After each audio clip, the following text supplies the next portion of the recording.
వక్రతుండ మహాకాయ కోటి సూర్యసమప్రభ నిర్విఘ్నం కురమే దేవ సర్వకార్యేషు సర్వదా. శక్తి మీడియా భక్తి ఛానల్ని వీక్షిస్తున్నటువంటి ప్రేక్షక మహాశులందరికి కూడా నమస్సుమాంజలు. మీ మాంధాత దుగ్గిరాల సత్యనారాయణ శర్మ.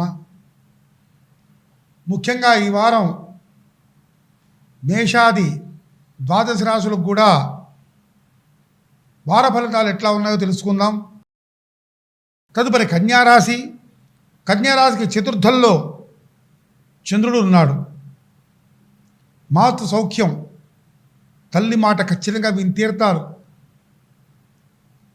తల్లి తరపున రావాల్సినవన్నీ ఏమన్నా ఆస్తులైనా డబ్బులైనా భూములైనా ఏదైనా ఉంటే ఈ వారంలో సక్సెస్ అయ్యే సూచనలు కానొస్తున్నాయి. 6వ ఇంట్లో రాహు నాడు శత్రుస్థానంలో. కన్యారాశి వారికి శత్రువులు కలగకుండా చూసుకోవాలి. మన పక్కనే ఉంటారు, ఏదో చిన్న పుల్ల పెడుతూనే ఉంటారు.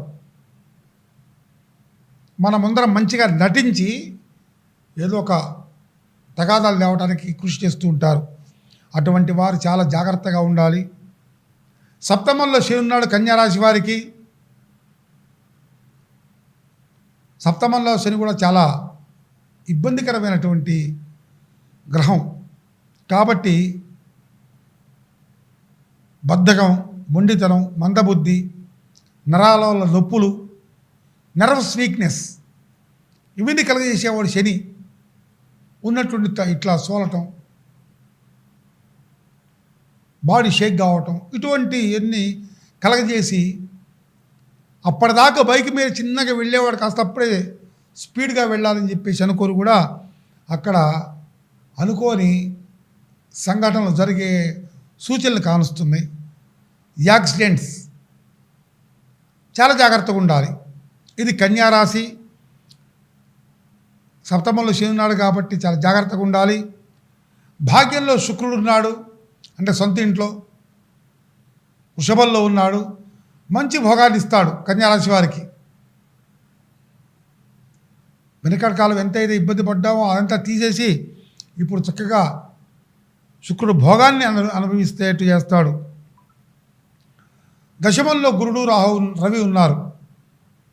ఉద్యోగ ప్రయత్నాలు చేసుకోండి, చక్కగా బ్రహ్మాండంగా వస్తాయి. చక్కగా అందులో గురుడు రవి కలిసి ఉన్నారు కాబట్టి ఈ కన్యారాశి వాళ్ళకి ఇబ్బంది లేదు. ఏకాదశంలో బుధుడు ఉన్నాడు, మంచి బుద్ధిని కలిగజేస్తాడు. దేవాలయాలకు వెళ్ళటం, సజ్జన సాంగత్యం,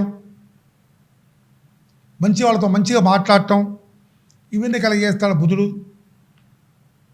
తర్వాత కేతువు కుజుడు కలిసి కన్యారాశి వాళ్ళకి ద్వాదశంలో ఉన్నారు. అంటే వివాహం విషయం మాట్లాడటానికైనా వివాహ సంబంధాలు కుదుర్చుకోవటానికైనా